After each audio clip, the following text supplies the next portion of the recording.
Don't be afraid, this is a low fat, and you are listening to HonestAnswerRadio.com. Now, where is the egg roll you guys promised me?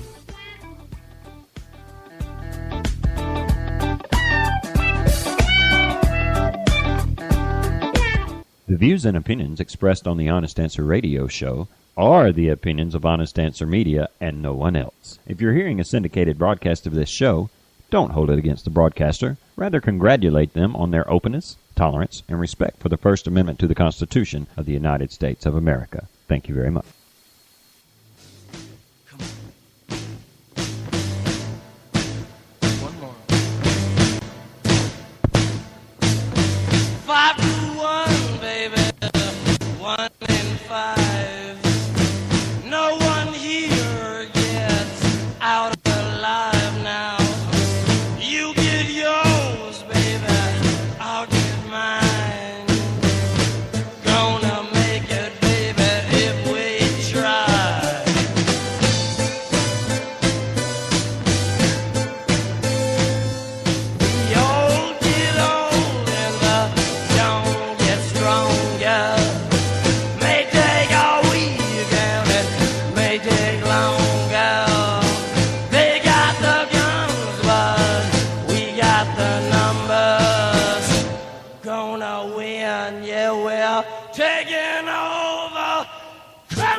Welcome to Honest Answer Radio here on HonestAnswerRadio.com, where we're kicking the mainstream media in the teeth every chance we get. If this is your first time listening to us, I'm going to be the Marty half of your dynamic hosting duo this fine Tuesday evening. And on the Tuesday evening edition of Honest Answer Radio, I will be the Casey half of this shindig. And we've got a couple of little interesting tidbits coming at us over the past few days that we'll be jumping into tonight. As far as audio goes tonight, we've had the Olympics.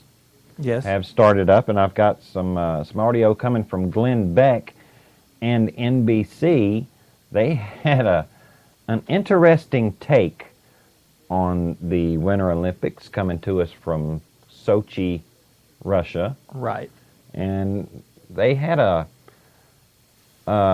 unique way of looking at communism, I guess you could say. We got that audio. Yeah, we got that audio. I've got Krauthammer, Charles Krauthammer, having something to say about the president making yet another change to the health care mandate. Obamacare or Commie-Care. However you want to look at it. Once again, the president has pushed back the mandate for employers, and once again, he is showing where his loyalty really lies. And I'll give you a hint, it's not with me and you. It's with your corporations, which is kind of funny to me, because when he was campaigning, he made it a point to express that he was more of a friend to the people, the common man. Yeah, the common man, and not so much for corporations. As a matter of fact, he made corporations and big business out to be evil, evil, evil. Hence, us referring to him a lot as our socialist president, because he speaks as if he's not going to be friendly to big business, but they get all the breaks because they're the big donors. They're the ones giving him campaign money and giving the Democrats a lot of the campaign money. Well, it's not the common man who's going to be providing him with a nice retirement home in Hawaii. I'll just put it that way. True. And, I've got about a 20-second clip from the president.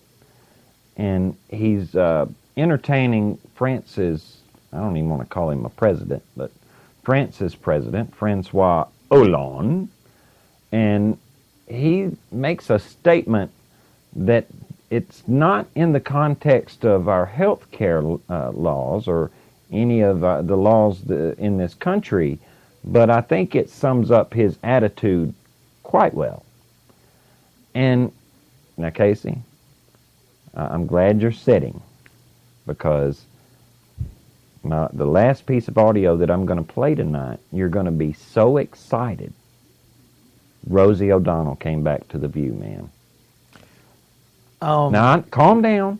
Calm down. Stop jumping up and down. I'm going to try not to bounce out of my chair with glee.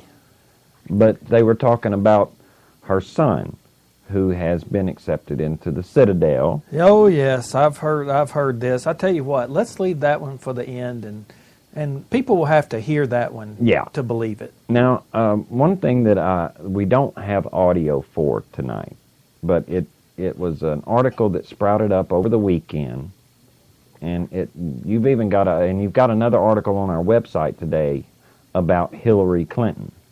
Mm-hmm. Now, there's been a report that's been released saying that there was actually no stand-down order given. The House, I believe it was the House Oversight Committee. Mm-hmm. And we're referring to Benghazi, by the way, stand-down order in Benghazi. Their investigation into Benghazi, it does come out and say that there was no stand-down order given to the military rep in Tripoli. Mm-hmm. Telling him not to, to cease all, because a stand-down order means cease all activity. Stop. Right. The order he was given was keep your butt in Tripoli and protect the embassy there, because there's not enough security to send to Benghazi too. Right. And so he had to obey his orders and keep his folks in Tripoli, because they didn't know at that time that there wouldn't be an attack on the Tripoli embassy. It actually made a lot of sense for them to be there. But the thing is, the left is going to use that absence of a stand-down order to say, see, there's no scandal there. There's no there, Casey. But Hillary's not off the hook for that, neither is President Obama. We don't know where either one of them were. Well, President Obama supposedly was in bed. We still don't know where Hillary was while all this stuff was going down. Yeah, there are tons of unanswered questions regarding Benghazi and what happened there. Why was security not beefed up in light of the fact that the British embassy had to shut down due to terrorism and all the attempted assassinations that and were that there had occurring. already been a probing attack made on the Benghazi compound, the U.S. consulate compound there. Well, now the Democrats are saying that the lax security was a direct result of Republicans refusing to throw more money into the security setup there in Benghazi. So why were they trying to, if that's the case, and if there wasn't enough money, why were we there? See, that's another one of those unanswered questions. If you can't protect the people there, why are you sending them? Well, so no, they can't turn around. I mean, they can try, but this one doesn't stick to the GOP. Sorry, folks. Well, the thing is that Chris Stevens, who was our ambassador, was not necessarily his primary locale was originally not Benghazi. No, it was Tripoli. Exactly. He was originally posted to Tripoli, which is the capital. And one of those huge unanswered questions is, what was he doing in Benghazi to begin with? Why were they even there?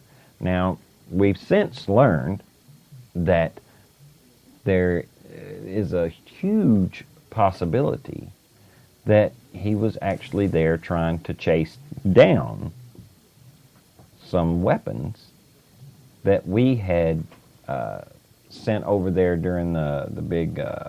when they were taking out Muammar Gaddafi. Yeah. And that some of those missiles might have accidentally made it to Syria. Right. And which is why there was a CIA compound in Benghazi. But that's not, the article that you posted on our website today was not necessarily the only thing that came out over the weekend that About has Hillary. been associated with Hillary. Yeah, well, that's because finally some letters or some papers have been made public that her best friend during her White House years, the lady passed away and donated her letters to her papers to a university. Right. And the university has finally made some of those papers published. Now, there's still a whole bunch that's not published. But the ones that have been published, they're quite telling. Well, the thing is, though, Marty, they don't really tell us anything about Hillary that we don't already know, because it paints her as being politically ruthless. We already knew that. Yeah. That she didn't like Monica Lewinsky. We already knew that. We knew that. It paints Bill as being I don't know what, a slut. That's probably the nicest thing we can say about it. The thing is, they also paint a perfect picture of a modern Democrat, which Hillary making excuses for Bill. Like, he wouldn't have been such a slut if it weren't for those mean old Republicans who were hounding him all the time. Yeah. Never, personal responsibility. No, we can't have that. Let's try and pin Bill being a slut on the Republicans. And you remember, like around that same time as the Lewinsky deal, there was some, the same thing was happening, and by the same thing I mean sexual harassment allegations thing that was actually happening to Bob Packwood. Mm-hmm. And in these papers, her confidant is even saying that Hillary didn't really give a rip about any of those things because she may need Packwood, who was a Republican. Right. This was a Republican scandal that Bob Packwood was sexually harassing some of the women who worked under him. But she needed Packwood to work on Hillary Care. Which is a precursor to Obamacare. But it was actually, if I had my druthers, and you could, set Hillary Care and Obamacare beside each other, Hillary Care actually sounded more appealing, in hindsight. Hillary Care was actually a more appealing health care overhaul than what President Obama no matter has how come you up slice with. it, though, back then the word was managed competition, which I'm sorry, when you try to manage it, you don't actually have true competition. You still have the government picking your winners and your losers. And so we call that socialized medicine in this country. And Hillary was pushing for it. Yeah. But like you said, these papers didn't really tell us anything we didn't already know. It's just they're in writing now. And it's confirmation of what, up until now, it's in the press at least, it would be, it's just a lot of supposition, this really name-calling. She's not really this ruthless person that you guys on the right keep painting her to be. Well, no, these papers pretty much show it to be that she really is a heartless lady when it comes to politics, and that she really will do whatever it takes to get her political agenda pushed through. No matter what scandal she has to ignore. It also showed that during the Clinton years in the White House, that Hillary really was the only one in the White House with any testicular fortitude. Yeah, chutzpah, cojones. She was. You remember the Black Hawk Down episode? Mm-hmm. Bill Clinton really did not want to do he any didn't want type to. of, He didn't want to be in Somalia. And when the incident happened where our Black Hawk was shot down, Bill was actually very wishy-washy about whether or not we should even retaliate, whether we should do anything about it at all. He was almost willing to just let that one go, sort of like this whole Benghazi thing. They delayed and delayed and delayed on going into Bosnia, if you'll remember also. And it was actually Hillary, putting some backbone into Bill to have our presence made. He was looking at Somalia not Somalia, into the Bosnia deal as a potential Vietnam. Yeah. And we're out of there. Yeah, we are. We're out of Bosnia now. So, hindsight's kind of funny. I mean, we get to look at these historical documents now and see that a lot of what we were thinking at the time was right. She was dismissive of Matt Drudge. I was just about to go there. 2 years later, the Drudge report breaks the Monica Lewinsky story, which ended up with impeachment charges being filed against her husband because of Matt Drudge. So we see that. And also, in addition, I don't want to skate past Hillary without mentioning how she's being covered by Alan Greenspan's wife, Andrea Mitchell, over at NBC. Referring, the Washington Free Beacon is the one who broke this story on the Hillary papers. Right. Okay. They teased it, and then they released the story. And the Free Beacon is one of the few, really politically neutral. Well, I think they probably got a conservative bias.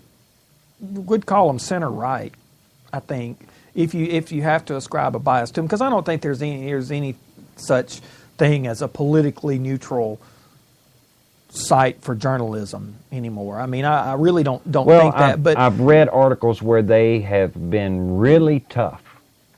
They've been pretty hard on the conservatives or Republicans, rather. But the Andrea Mitchell keeps referring. They won't even say the name Washington Free Beacon. Right. Because, number one, they don't even say Washington Times either, which is a bigger publication based in Washington. But, the Washington Free Beacon, they're certainly a lot more even-handed. Well, they're referring to them as an anti-Clinton website. Yeah, as if that's their whole mission. And I believe it's the editor of the Washington Free Beacon is on record talking with the Daily Caller as saying, well, no, we're not anti-Clinton. Now, sometimes the facts are anti-Clinton, but we report on that. I wish I could remember the reporter's name that broke the story for the Washington Free Beacon, because she needs her name should get out there because she did a good job with that report. Because the thing is, there are some facts that paint Hillary in a negative light. There's also some facts that woman reported on in that story that are not negative about Hillary. They do say she is very devoted to her family. I mean, she was a good mother to Chelsea. Now, these are that her backbone is a strong point for her as a political leader, not necessarily the bad side. So the report was actually, I thought, pretty even-handed in its treatment of Hillary. I don't think anybody, though, has ever, for everything that's been said about Hillary Clinton, her backbone has never been called into question, or the fact that she wasn't politically resolute, that she was not strong in her decisions, or that she was somehow not capable of making a decision and sticking with it. Right. That's or being never been slow to act. Yeah, that's never been called into question, except when Benghazi came up, because talk about slow to act. Well, it's like, where the heck were you, Hillary? Where was the darn backbone? And I hate to say this, and give Hillary any type of help on the whole Benghazi situation, but you got to remember, Hillary may have been over the State Department, okay, but she was still working for President Obama. Ultimately, she still reported to the president. And while we don't know where Hillary was during all of this, ultimately, we don't know what she was doing or anything during all of the Benghazi ordeal. It's, to me, the Benghazi situation doesn't just fall on Hillary's shoulders. It is more of a failure of the Obama administration as a whole. Yeah. I mean, I'm sorry, President Obama doesn't get to skate out of this either. No. And, Hillary was at the helm there as far as, she was head of the State Department. Right. And which that's controls all our embassies, ambassadors, et cetera, et cetera. Barack Obama, however, is commander-in-chief of the military. Right. And she could not act unilaterally. She can't order the military to do squat. Anything. Right. That has to come. But her failures would be, I think, as far as Benghazi goes, Hillary's failure would probably be more along the lines of the security situation in general, because she was in control of that. Exactly. And had security, had she been more at the helm, or had she been doing her job, completely there at state and not been so concerned about what she was going to be doing in 2016, perhaps maybe she would have listened to the security advisors on the ground there and done more to beef up security. One of the failures of the Obama administration, and Hillary is part of this too, is their lack of attention to, in the intelligence circles, what is known as human intelligence. Yeah, the refusal to listen to the people on the ground who are saying, hello! There was something I was reading today about this, they're trying to kick around now, should they send a drone strike against another American citizen because of his work with Al-Qaeda. And another article that was attached to that one that I was reading was dealing with the Obama administration and the State Department's complete unwillingness to rely on any human intelligence or boots-on-the-ground intelligence there, and leaning more along the lines of what they call ELINT, or electronic intelligence, all this metadata that the NSA is compiling. What we're seeing here is a love and a preference for electronic gadgets as opposed to people. Leaning on technology as opposed to humans. Yes. And, that is one of their major shortcomings in the intelligence under the Obama administration and under the State Department under Hillary at that time. Speaking of shortcomings of the president, we probably need to move on here. Oh, well, I don't know if you would call this one a shortcoming because it's something that we've been dealing with ever since the man took office.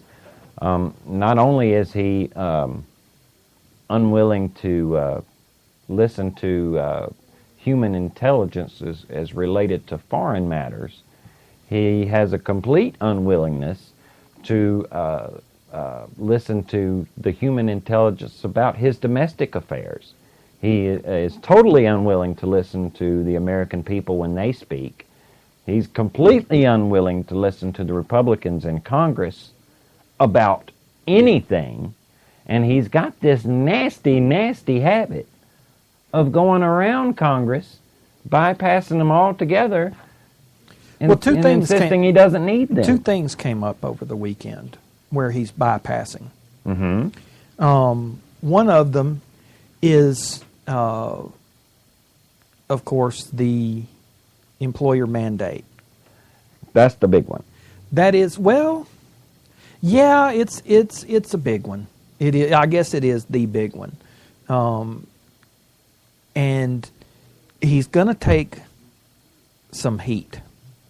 As a matter of fact, I think he's taking as we speak. Justifiably so. He's going to take a lot of heat on this, and he should.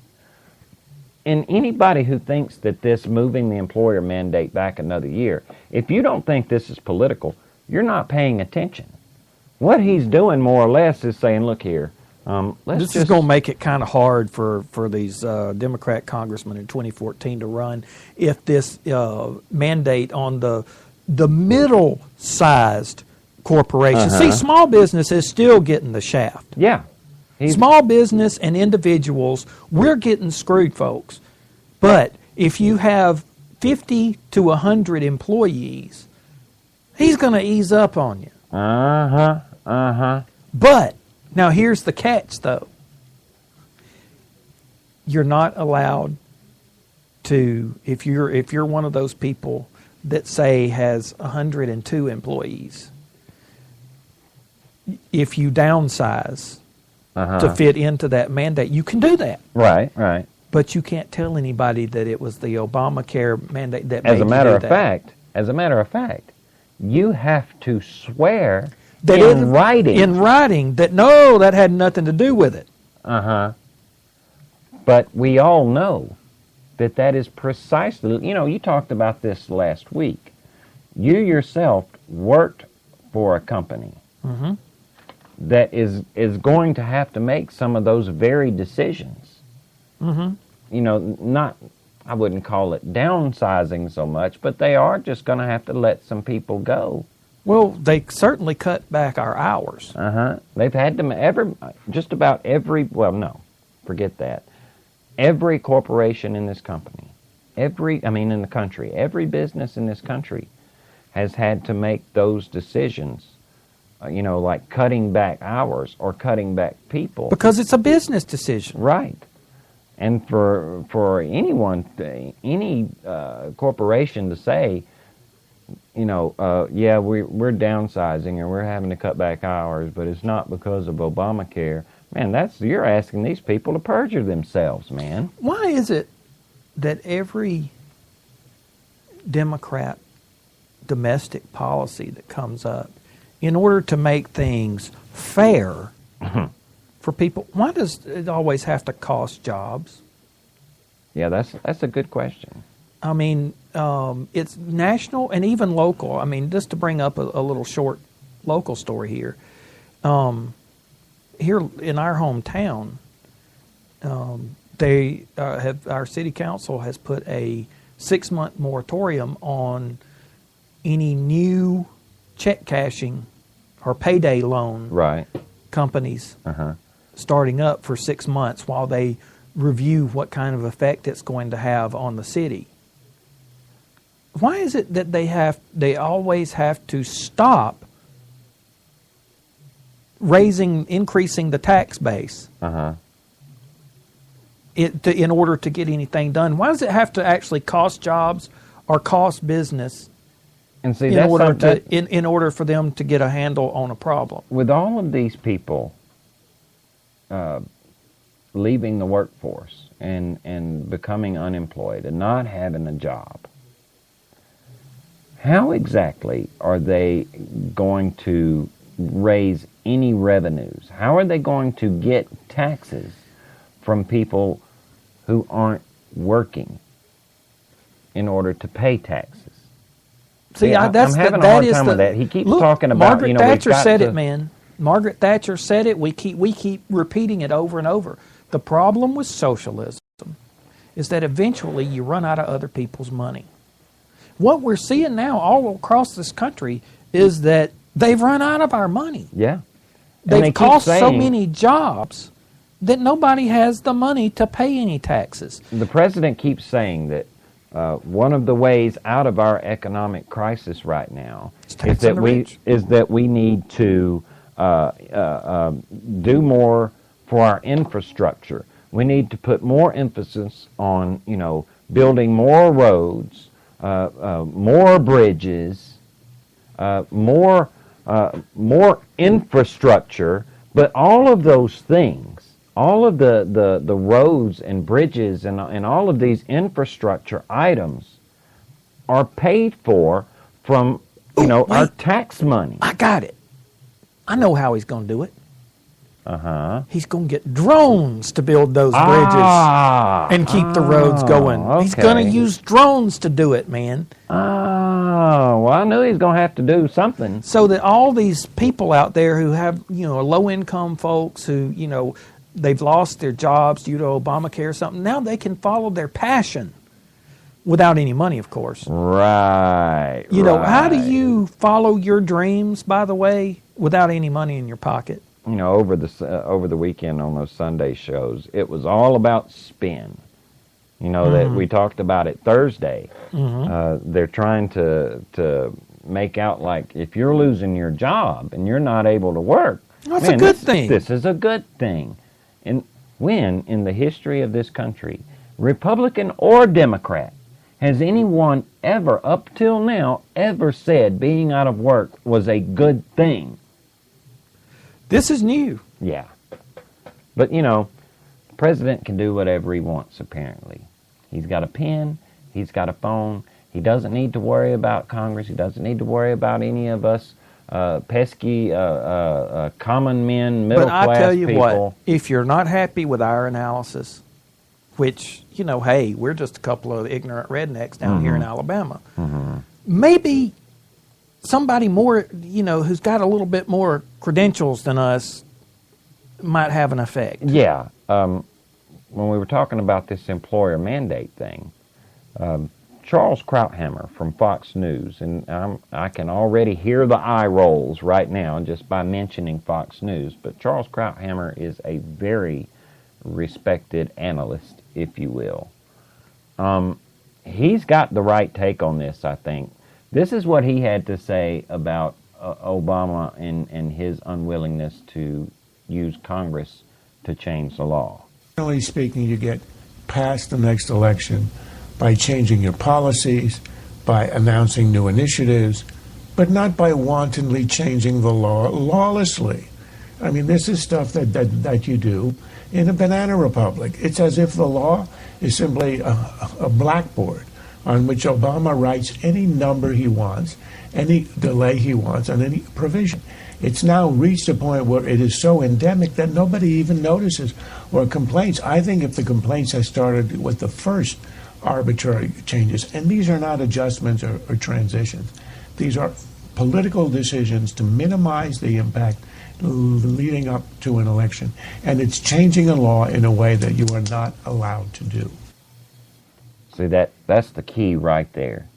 Banana republic. Which, ironically, is something that the president has said repeatedly. We're not, when it comes to, he wants to raise the debt limit and raise the debt ceiling and all this kind of stuff, and he'll say, we got to pay our bills. We're not a banana republic. Yet he rules as if we were a banana republic. I mean, if you put a hat on him with some gold braid, it looked like Baby Doc Duvalier and some from sunglasses. Haiti, from back in the 70s. I mean, as far as his actions go, I'm not a dictator. Why do you keep saying that? If, methinks the president doth protest too much. Well, Krauthammer, he uses the right words here. It's lawlessness. Yeah, the law doesn't mean anything to him. He'll just, if the law gets in his way, he'll just unilaterally change the law. Now, I granted, our health care law is his baby. It's got his name. It's Obamacare. And I guess he figures that since it's Obamacare, that Obama can change any part of it that he wants to at any time. Well, see, earlier in the weekend, he just made a nice little change to immigration law. Yep, sure did. That we're not going to deport some people. And he gets to pick and choose who gets deported and who doesn't. I mean, it's completely up to him. Our Congress, they have no say-so. Homeland Security has no say-so in who gets deported. Immigrations and Customs, they have no say-so in who stays or who goes. It is entirely up to the president. How does this happen? This is, in our Constitution, we have, it's laid out how laws are made, how they're written, how they're passed, how they're enforced. Yeah, it's pretty simple. You know, one of the articles that I posted today was a little speech that Rand Paul was given on the Fourth Amendment. The Fourth Amendment, yeah. Because he's suing the Justice Department, or actually the NSA, Right. for violating he's saying they're violating the Fourth Amendment. Which they You know, are. I published the Fourth Amendment today. It's about, what, 3 or 4 lines? Not very big, but And pretty clear. I mean, it's not modern English, but it wasn't even written in legalese. It was written in clear 18th century English. right. And it's pretty simple. You know, the people shall be secure in their papers, their homes, you know, and their personal effects, but not your phone calls. Well, today the president was giving France's president a tour, you know, along the grounds, and they're like going to take a little detour around here through the Rose Garden, and he made a statement during that little tour that doesn't just sum up, because see, he was breaking protocol as to where they were going to go next, Right. you know, and he made a statement that doesn't just, it wasn't just, I don't think it wasn't just pertaining to today. It's how he looks at his job. Right, and listen to what he had to say. Sorry, we're breaking protocol here. That's all right. That's a good thing about being president. I can do whatever I want. All right, hang on just a minute. I'm going to highlight this, and I'm going to amplify it just a hair, and I want you to listen very closely to what he said one more time. Thing about being president, I can do whatever I want. It's the good thing about being president. I can do whatever I want. That has been his approach Sure. to everything since he became elected.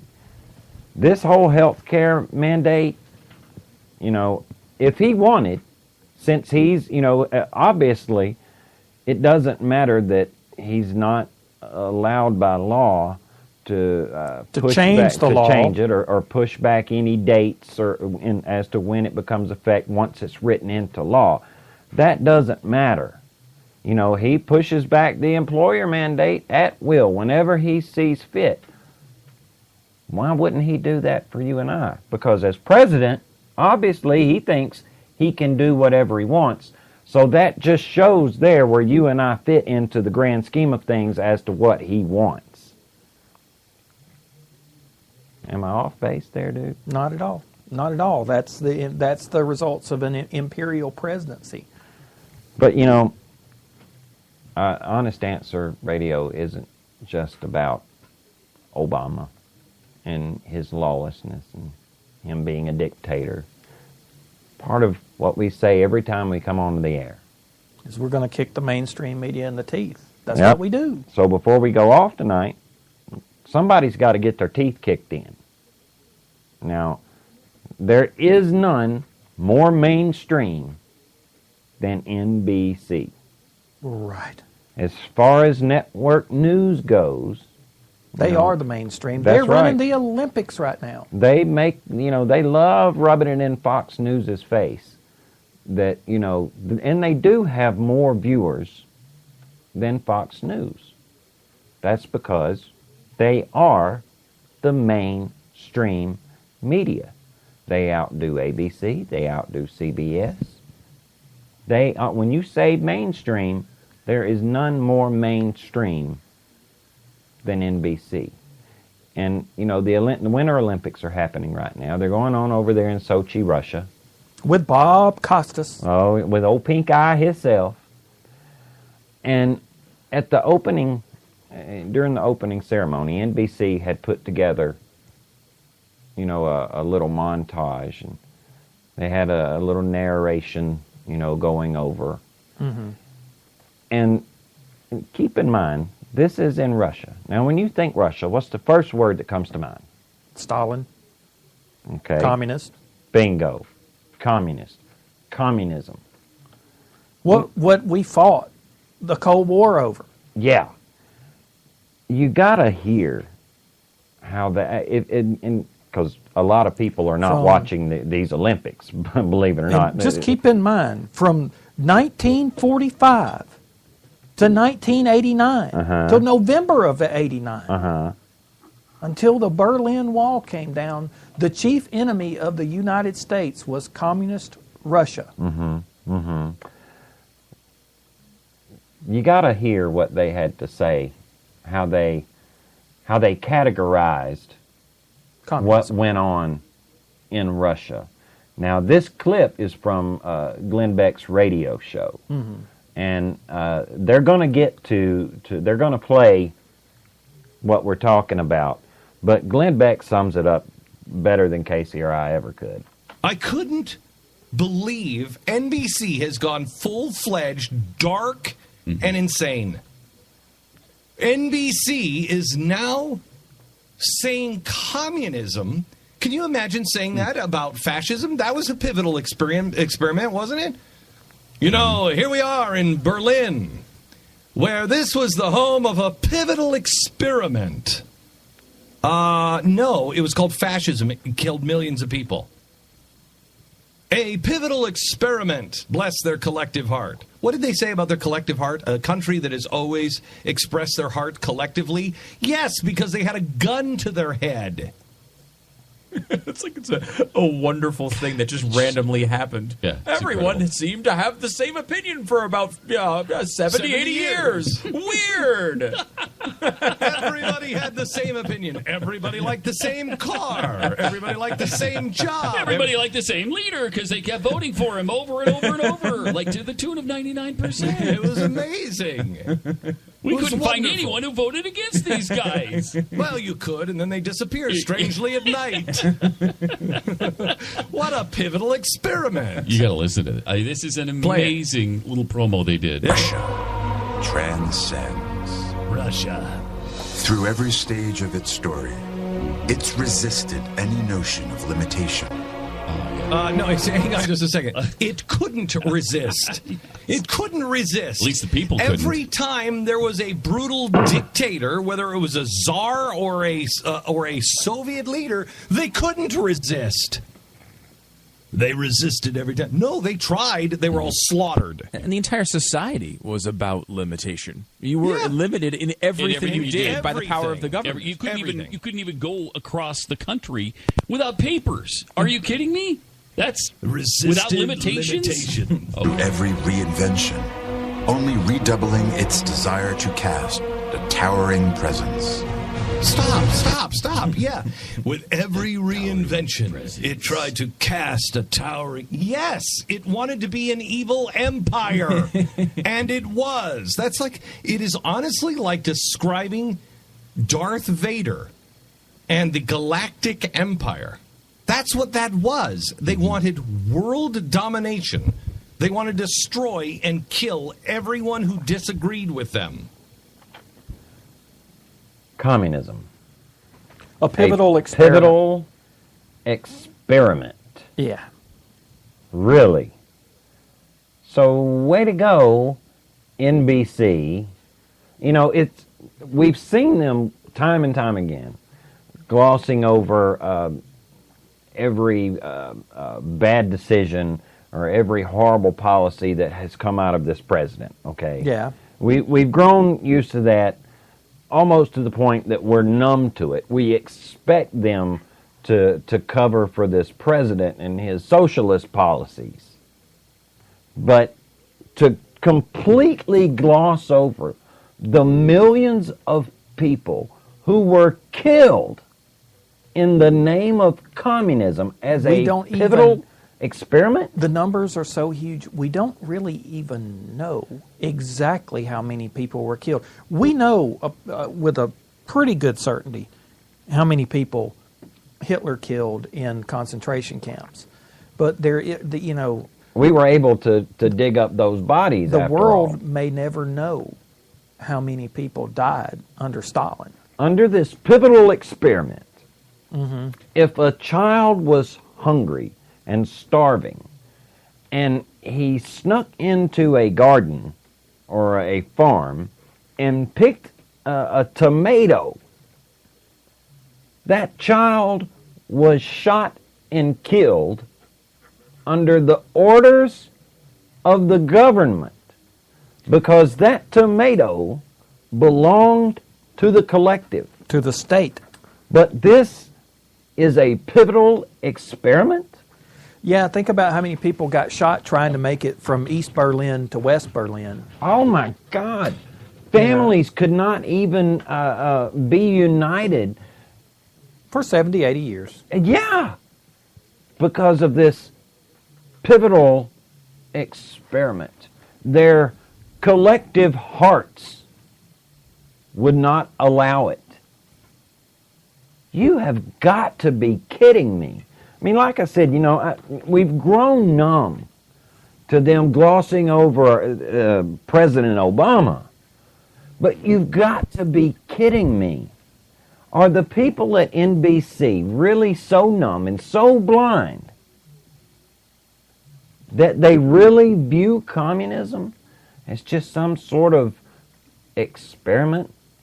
And as if, the way that they build it, as if it was a positive thing for the world.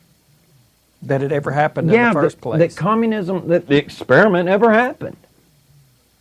Yeah, way to go, NBC. Proud of you. Yeah. Yeah. But see, if we had made this up, first off, man, I'm a pretty imaginative guy. Even I would not have imagined that NBC would actually go that far.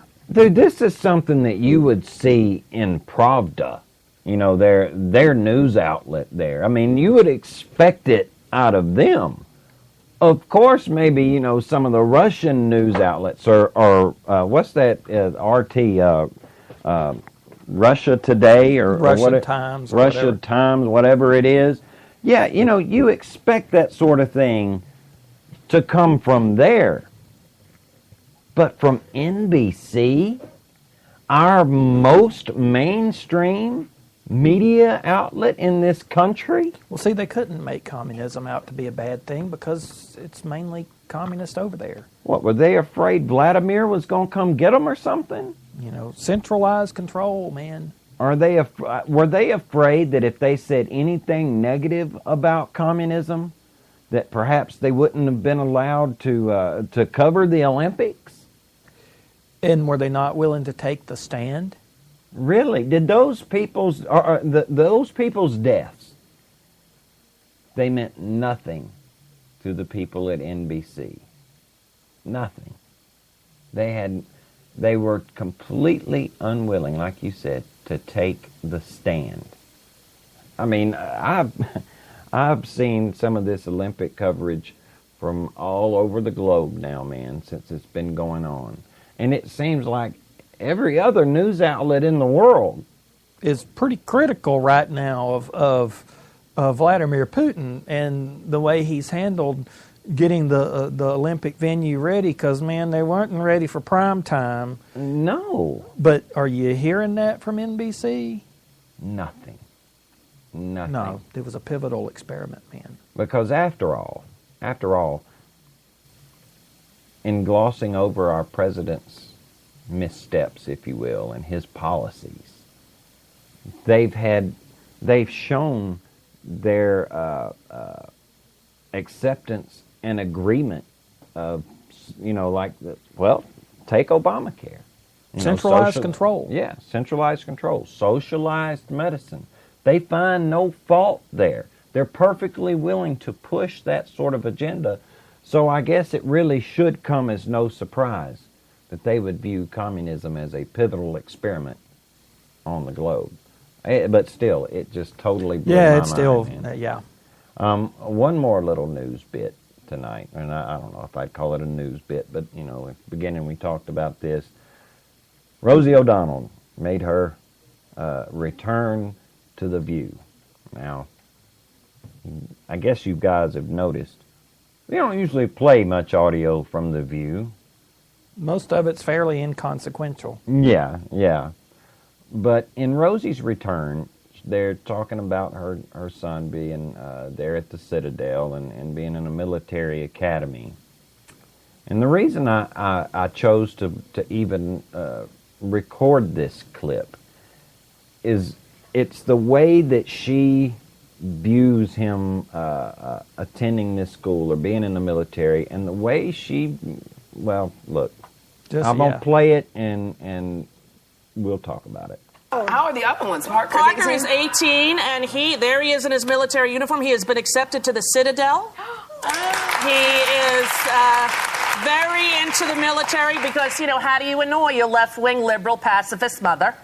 You become a big military man. I'm so proud of him. He's the #1 cadet at his school, Valley Forge Military Academy. He's very interested. When he was really, I said to him, why, honey? Why do you want to do? He said, because only in America, Mom, could somebody like you, who came from a horrible childhood, grow up and adopt kids like me, who needed a family, and I owe something to this country. I said, no, my son, you owe something to me! Listen. Listen at that applause. Oh, Rosie, you're so right. You are so right, Rosie. He doesn't owe anything to his country. It owes it all to you. That's her, and look at the way she said, what better way to annoy your liberal pacifist mother than to become a military man? Really, Rosie? I mean, granted, she did say, I'm so proud of him. Yeah, but I think she's proud of him because he's the #1 cadet, that he's getting good grades and all that. Mm-hmm. She's not proud of him for serving his country.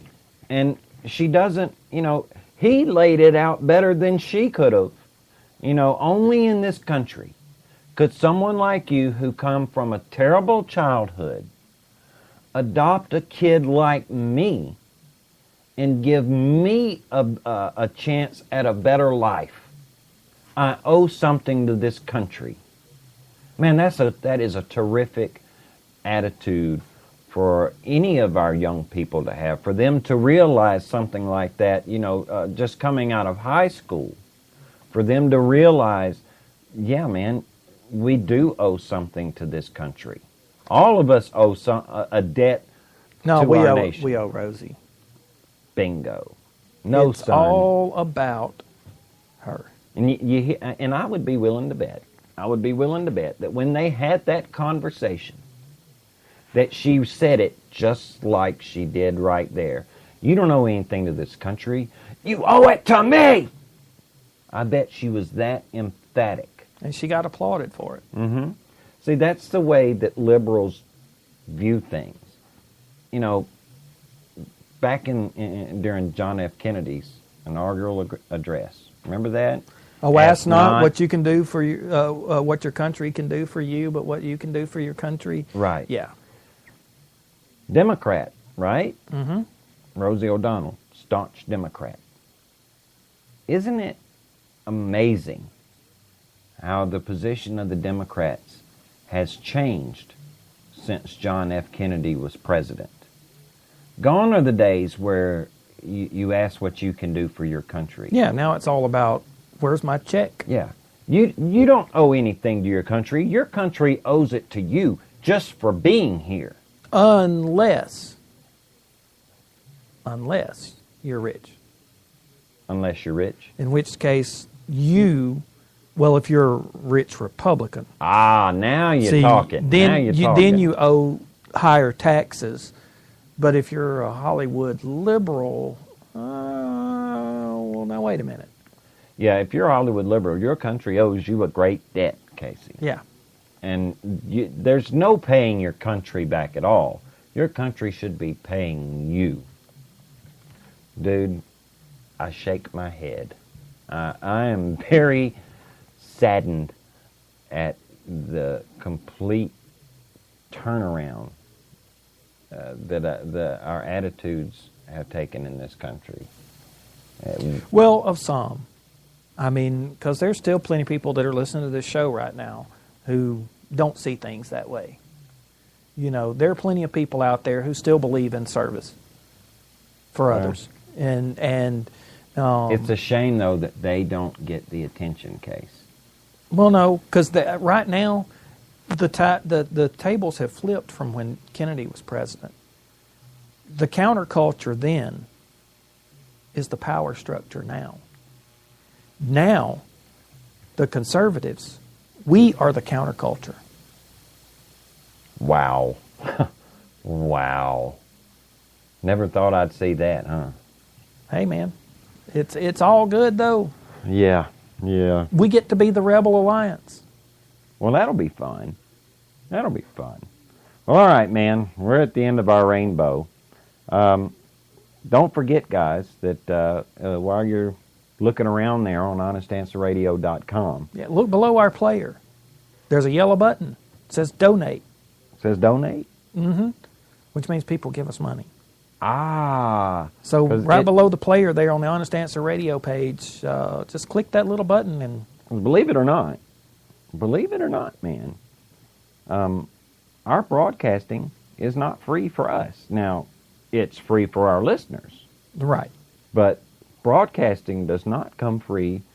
No, we have to pay. Our Spreaker account, we have to pay for in order to archive. The internet is shows. becoming more and more expensive every day.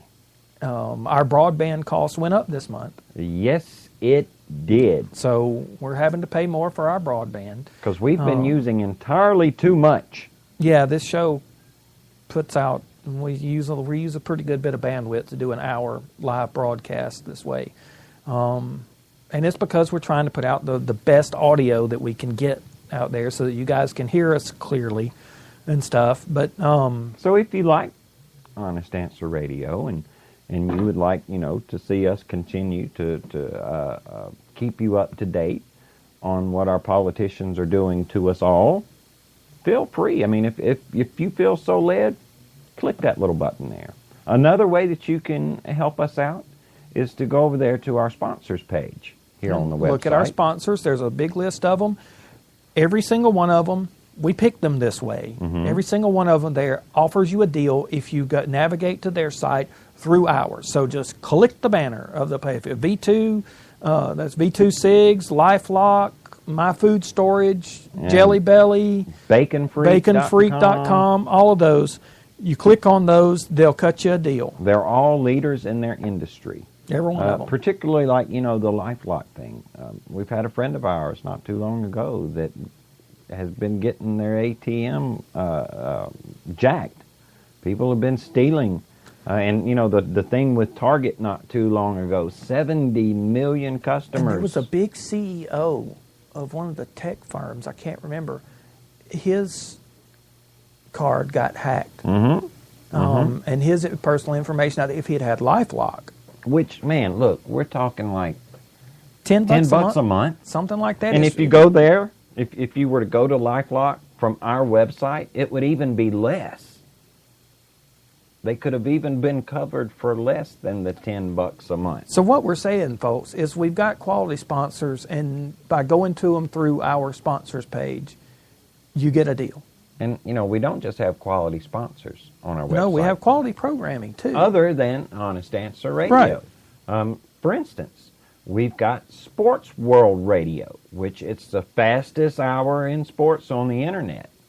And two of the most well-informed sports analysts in the business, I would say. Well-informed and well-opinionated, you could say. Yeah. Look, it's an entertaining show. When you got to get your sports fix, go to sportsworldradio.com. But sometimes you need a different kind of fix for your life. And we can help you out there too. Yes, because we have another show that is promoted through Honest Answer Radio, and it's called Challenge from the Heart with Pastor Rick Hope. That's right, from First Baptist Church, Lillian, Texas. He is not just a great friend of ours. Challenge from the Heart with Rick. Man, look, we live in trying times. That old saying, these are the times that try men's souls. Look, never been more relevant than today. And if you've got a hole in your heart, man, Rick Hope can show you how to fill it. There is a huge spiritual void, I think, in this country right now. People have turned away from, they're turning away from God, just to put it in plain English, man. And if you will go and give Rick Hope a listen, man, I think he can help you to fill that spiritual void and help you turn back to God. And if you've never turned to Him again with, Rick can introduce you, man. I'm telling you, it can only help you. It'll never hurt you. But also, though, since we're talking about quality programming here, yeah, there's another way you can listen to Honest Answer Radio besides going to our website. Right. Another good friend of ours, Chuck, over at goingbeyondradio.com. Look, if you're out there and you like more than just politics, I would go to goingbeyondradio.com because they've got shows on many, many different topics. There's some paranormal stuff. There's some progressive politics. If that's your bag. If that's your bag. And lots of other different things. Some history.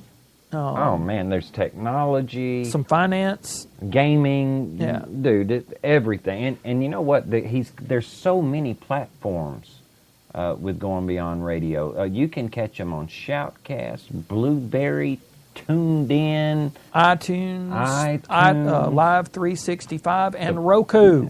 Look, any device that you've got in your hand, you can get to Going Beyond Radio through it. They've got you covered, man, no matter how you listen to internet radio.